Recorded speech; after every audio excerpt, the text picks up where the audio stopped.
नमस्कार। मैं Bindu Rani, assistant professor DBS college Kanpur से आपका स्वागत है। आज की हमारी कक्षा का विषय है प्रोजेक्ट मेथड, जिसे हम परियोजना विधि या योजना विधि कहते हैं। जैसा कि हम सभी ने अपने पहले की या बचपन की कक्षाओं में कुछ न कुछ प्रोजेक्ट्स या असाइनमेंट्स किए होंगे, ठीक उसी प्रकार यह विधि भी कार्य करती है। प्रोजेक्ट मेथड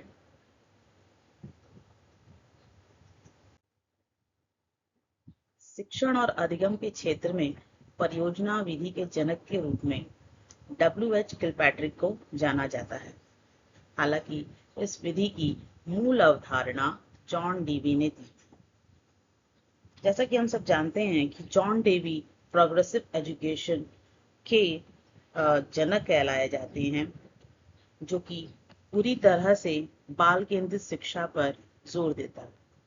उन्हीं के कह सकते हैं कि शिष्य किलपैट्रिक ने उन्हीं के विचारों को आधार मानते हुए इस विधि का निर्माण किया।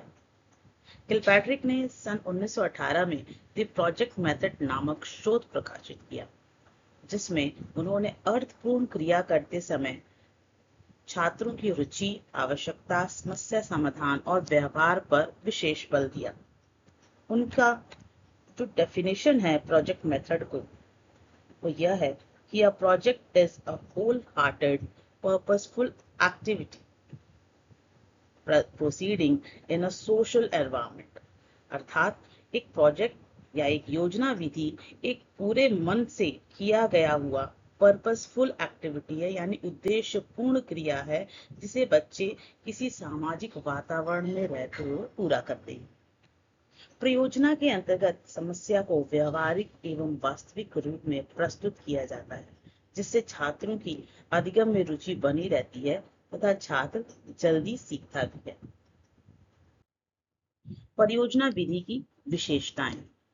इस विधि में छात्रों को स्वतंत्र रूप से सोचना सिखाया जाता है।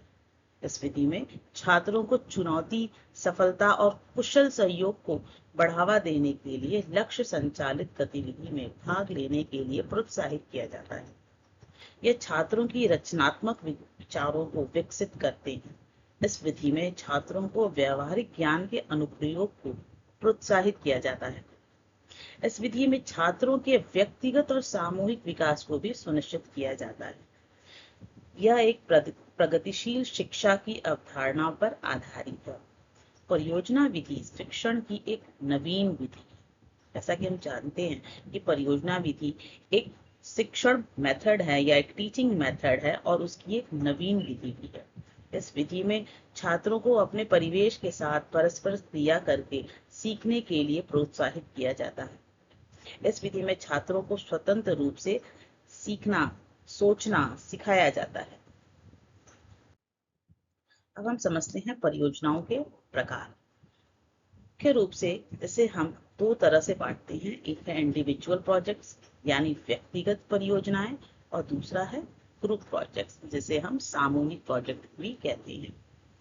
किलपैट्रिक के अनुसार उन्होंने परियोजना को 4 मुख्य भागों में बांटा। जैसे कि सबसे पहला है प्रॉब्लमैटिक प्रोजेक्ट, जिसे हम समस्यात्मक प्रोजेक्ट भी कहते हैं। इसके अंतर्गत छात्रों के समक्ष कोई समस्या रखी जाती है, जिसका छात्र जो है समाधान ढूंढते हैं। जैसे कि उदाहरण के लिए प्रदूषण की समस्या, पानी की समस्या, मलेरिया, बढ़ते हुए मलेरिया की समस्या। तो अगर हम इन सब विषयों पर परियोजना देते हैं, छात्रों को कोई योजना बनवाने के लिए कहते हैं, तो वो प्रॉब्लमैटिक प्रोजेक्ट के अंतर्गत आता है। दूसरा है क्रिएटिव और कंस्ट्रक्टिव प्रोजेक्ट, जिसे हम हिंदी में सृजनात्मक योजना भी कहते हैं। जैसे मान लीजिए कि हमें विज्ञान में छात्रों से कोई मॉडल बनवाना है, या तो मान लीजिए कि रेस्पिरेटरी सिस्टम पे बनवाना है, या हमें छात्रों को पाचन तंत्र, डाइजेस्टिव सिस्टम पे बच्चों से अगर हम कोई मॉडल बनवा रहे हैं, इससे छात्रों में निर्माण करने की, कुछ नया बनाने की जो योजना है, इसका विकास होता है। तो एक तरह से ये क्रिएटिविटी को बढ़ावा देता है। तीसरा है आर्टिस्टिक प्रोजेक्ट और एस्थेटिक प्रोजेक्ट। यानी कलात्मक यानी कलात्मक योजना, ऐसी योजना जो छात्रों के भावात्मक पक्ष को विकसित करे।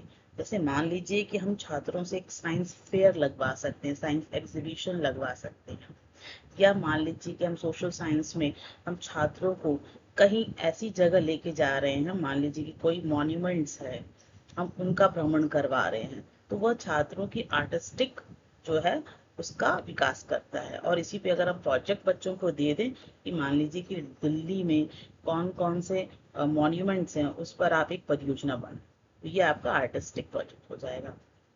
चौथा है ड्रिल प्रोजेक्ट, जिसे हम अभ्यास परियोजना भी कहते हैं। फॉर एग्जाम्पल रीडिंग, राइटिंग या ड्राइंग स्किल का अगर हमें छात्रों के अंदर विकसित करना है तो उसके लिए हम ड्रिल प्रोजेक्ट देते हैं। इस तरह से उद्देश्यों के आधार पे किलपैट्रिक ने इसे 4 मुख्य भागों में विभाजित किया है। नेक्स्ट, योजना पद्धति के पद। अब प्रोजेक्ट मेथड के क्या क्या स्टेप्स हैं, उन स्टेप्स के बारे में हम समझते चलते हैं। तो पहला जो पद है वो है परिस्थिति उत्पन्न करना और उद्देश्यों का निर्धारण करना। शिक्षक कक्षा में अगर उसे कोई विषय पढ़ाना है या कोई टॉपिक पढ़ाना है तो उसके लिए वो पहले कक्षा में एक परिस्थिति उत्पन्न करता है। फॉर एग्जाम्पल वो पूछ सकता है छात्रों में कि अगर यहाँ पर ज्यादा जल प्रदूषण हो रहा है तो ऐसा क्यों हो रहा है। तो इससे क्या होता है, कक्षा में एक वातावरण उत्पन्न होता है और बच्चे जो हैं उस समस्या के प्रति जो है अग्रसर होते हैं, उस समस्या के समाधान को खोजने की तरफ बढ़ते हैं। नेक्स्ट है योजना का चयन। अब शिक्षक जो है इसी समस्या पर आधारित एक योजना जो है प्रस्तावित कर सकता है कि आप सब जो है वायु प्रदूषण या जल प्रदूषण पर एक प्रोजेक्ट बनाएंगे, एक योजना बनाएंगे। तीसरा है प्रयोजना की तैयारी करना। अब इसके अंतर्गत अगर उसमें हम कई बच्चों को ले रहे हैं, सामूहिक रूप से अगर हम प्रोजेक्ट दे रहे हैं तो उसमें क्या तैयारी होगी, कौन बच्चा क्या क्या कार्य करेगा, उनकी उनकी क्षमता या उनकी रुचि के अनुसार हम उस काम को यहाँ पर बांट सकते हैं। मान लीजिए किसी बच्चे में लीडरशिप की अच्छी गुण है तो हम उसे टीम लीडर बना सकते हैं। अगर कोई बच्चा बहुत अच्छा लिखता है या बहुत अच्छा उसका आर्ट है तो हम उसे वैसा कोई कार्य दे सकते हैं। नेक्स्ट इसके बाद आता है क्रियान्वयन या निष्पादन करना।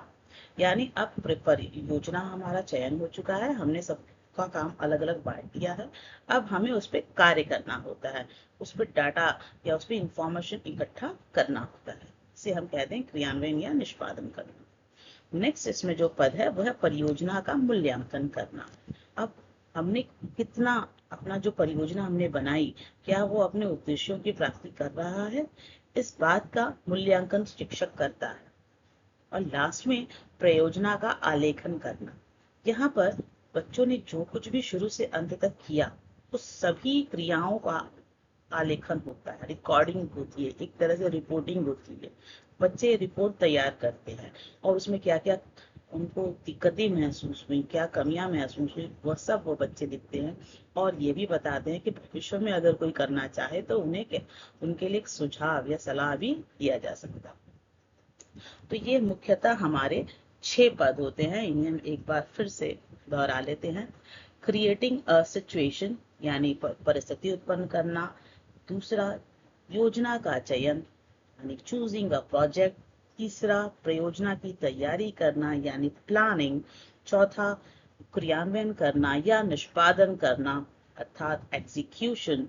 और पांचवा परियोजना का मूल्यांकन करना यानी इवैल्यूएशन। और लास्ट है रिकॉर्ड या रिपोर्ट करना। नेक्स्ट, परियोजना विधि के लाभ। इस विधि के बहुत सारे लाभ हैं, क्योंकि बच्चा यहाँ पर करके सीख रहा है और एक वास्तविक वातावरण में बच्चा जो एक व्यावहारिक ज्ञान प्राप्त कर रहा है, तो ये विधि अपने आप में एक बहुत ही लाभ देने वाली विधि है। तो यह विधि विभिन्न मनोवैज्ञानिक नियमों एवं सिद्धांतों पर आधारित है। जो भी साइकोलॉजिकल हमारे लॉज हैं, इन जो हम टीचिंग में यूज करते हैं, जैसे कि law of readiness, law of effectiveness, या लर्निंग बाय डूइंग, तो ये सारी चीजें इस विधि में समाहित है। यह विधि बाल केंद्रित है, यानी चाइल्ड सेंटर्ड मेथड। यह पूरी तरह छात्रों की रुचि, उनकी आवश्यकताओं पर आधारित है। यह विधि छात्रों में रचनात्मक तथा सृजनात्मक योग्यताओं का विकास कर रही है। क्योंकि आपने देखा कि कंस्ट्रक्टिव टाइप में बच्चे कुछ नया बनाते हैं, सृजनात्मक में कुछ नया क्रिएट करते हैं। यह विधि छात्रों में वैज्ञानिक तथा खोजपूर्ण दृष्टिकोण का विकास करती है। इस विधि द्वारा अर्जित ज्ञान अधिक स्थायी, दीर्घकालिक रहता है। यानी बच्चा चूंकि इसमें करके सीख रहा है, इस प्रकार जो उसे ज्ञान प्राप्त हो रहा है वो बहुत ज्यादा स्थायी होता है।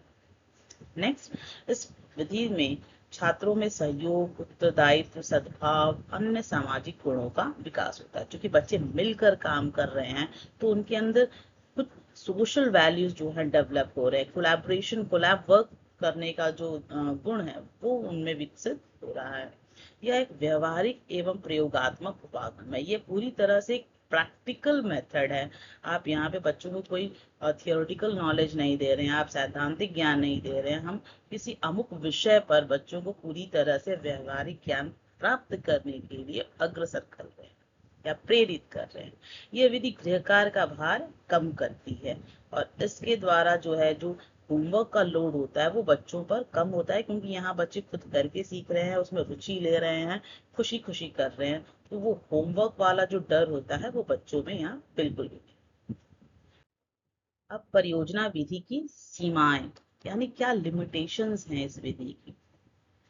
तो चूंकि हम देख रहे हैं कि यहाँ पर समय बहुत लग रहा है, इस विधि द्वारा श्रम व समय अधिक लगता है। यह विधि अत्यधिक महंगी और खर्चीली भी है।